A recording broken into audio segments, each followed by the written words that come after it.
Hi everyone, आप सबका बहुत बहुत स्वागत है इस छोटी सी और प्यारी सी क्लास में, जिसमें आज हम बात करने वाले हैं एक साइंस के इम्पोर्टेंट टॉपिक के बारे में, जिससे सवाल आपके हमेशा आते हैं, यानी कि बीमारी। ठीक है, किस बीमारी का कारण आपका कोई वायरस, प्रोटोजोवा या फिर आपका बैक्टीरिया, फंजाई, ये सारे आज हम यहाँ पर कवर करेंगे। टॉप 50 क्वेश्चंस आपके पास होंगे और यहाँ से आपके एग्जाम के लिए जो सबसे इंपॉर्टेंट चीजें होती है वो आपको कराई जाएंगी। तो लेट्स सी कि आप इन क्वेश्चंस को कितना सही करते हो। आपको सारे क्वेश्चन जो है वो रिविजन आपका अच्छे से होना चाहिए।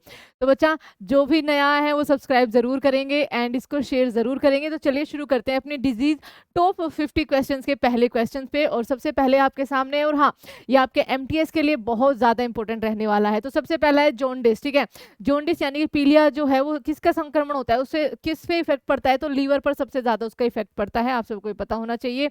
बच्चों में जो बिल्कुल न्यूबॉर्न बेबीज होते हैं उनमें जॉन्डिस की थोड़ी सी आपकी क्या होती है, मात्रा होती है। अब आप मुझे बताइए कि किस चीज के बढ़ने के कारण आपका आप जॉन्डिस जो है वो होता है। ठीक है, अगला सवाल आपके सामने, इनमें से कौन सी बीमारी आमतौर पर हवा से फैलती है? तो ट्यूबरक्लोसिस यानी कि टीबी आपका सही जवाब हो जाएगा। कौन सी बीमारी मच्छरों के कारण होती है? तो बच्चा आपका चिकनगुनिया हो गया, डेंगू हो गया और मलेरिया, ये आपका मच्छरों के कारण फैलते हैं। किसकी चोट के अत्यधिक रक्तस्राव की कमी? आपका विटामिन के। आपके अगर शरीर में विटामिन के की कमी है तो रक्त का थक्का आपका नहीं जमता है। उसके अलावा अगर शरीर में हिपेरिन आपका उसकी कमी है तो शरीर के अंदर आपकी क्लोटिंग होनी शुरू हो जाती है, ये चीज ध्यान रखना।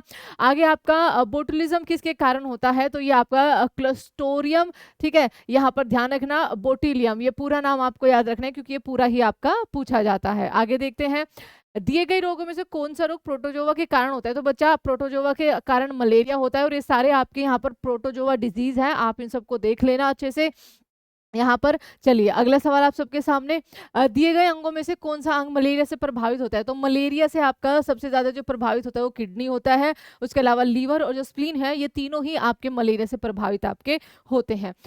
क्या है, ड्रॉप्सी। ओके, जलोदर रोग इनमें से किस पदार्थ के कारण होता है? तो ये मस्टर्ड ऑयल के कारण होता है, ये चीज आपको ध्यान रखनी है।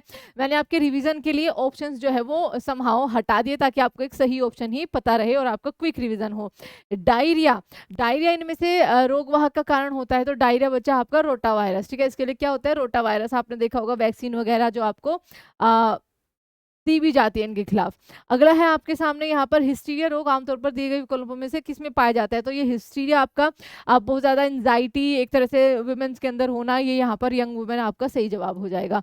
आगे आपके रीढ़ की हड्डी और मस्तिष्क से ऊपर की झिल्ली में सूजन के कारण होने वाले रोग का नाम बताइए।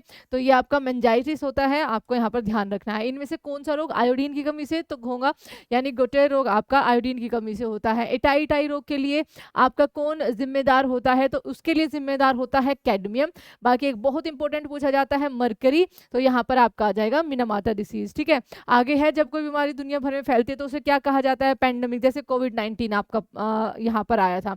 इन्फ्लुएंजा किसके कारण होता है? तो इन्फ्लुएंजा वायरस हम बोलते हैं, तो वायरस के कारण होता है। बेसिल क्लाइमेट क्या है, सॉरी, अच्छा बेसिल क्या है, क्लेमेट गुएरिन, ये क्या है? ये सिंपल बीसीजी है बच्चा। न्यूबॉर्न को आपका जैसे पैदा होते ही आपका दिया जाता है बीसीजी का टीका ट्यूबरक्लोसिस के लिए।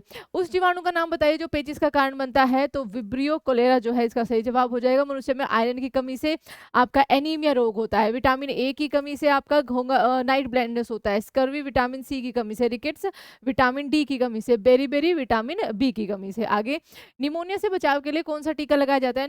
न्यूमोकोकल आपका यहाँ पर क्या हो जाएगा, वैक्सीन। आगे, काली खांसी किस बीमारी का सामान्य नाम है? तो वूपिंग कफ, और इसके अलावा इसको पर्ट्यूसिस भी कहा जाता है। तो ये तीनों नाम आपके सेम है। आगे, टाइफाइड बुखार की पुष्टि के लिए आपका किस परीक्षण का उपयोग किया जाता है? तो विडल टेस्ट आपका यहाँ पर किया जाता है।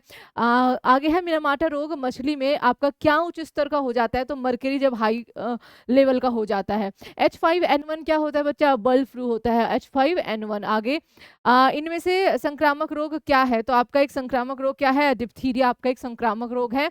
बाकी आप सभी को अलग से खुद भी देखना है कि कौन कौन से रोग जो है वो कंटेंजियस होते हैं। इनमें से कौन सा एक वंशानुगत रोग है? तो ठीक है, हीमोफीलिया एक वंशानुगत रोग होता है, ये चीज आपको ध्यान रखनी है। Dash malaria can be cured with a drug extract from. तो आपने देखा होगा कई बार, अगर ज्योग्राफी अगर आपने पढ़ी होगी, तो सिनकोना जो आपका पेड़ होता है उससे ये दवाई जो है वो बनाई जाती है। आगे, रेबीज का कारण क्या है? वायरस होता है। लोक जो है वो आपका किस बीमारी का अंतिम चरण होता है? टिटनस का आपका यहाँ पर होता है।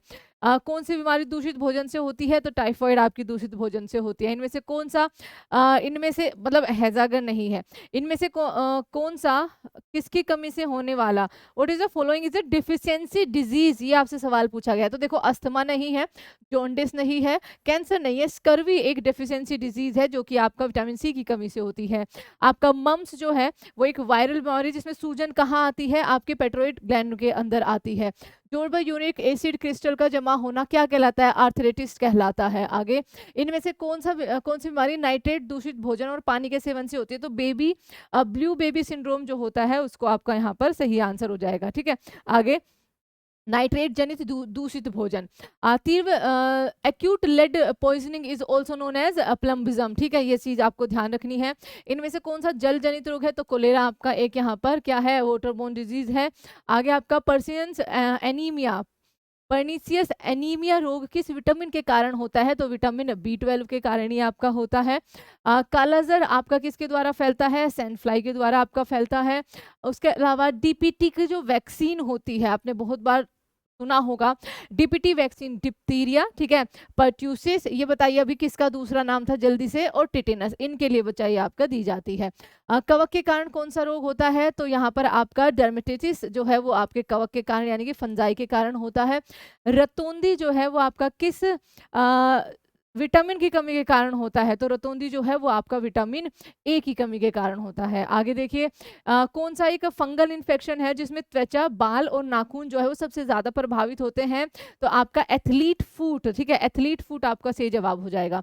एंटीबायोटिक का नाम आपको बताना जो टाइफाइड के इलाज के लिए सबसे ज्यादा प्रभावी है, तो आपका यहाँ पर सिप्रोफ्लोक्सिन, ठीक है, फ्लोक्सिन जो आपका यहाँ पर सही जवाब हो जाएगा। इनमें से कौन ब्लू बेबी सिंड्रोम के लिए जिम्मेदार होते हैं? तो अभी बताया, नाइट्रेट जनित दूषित भोजन।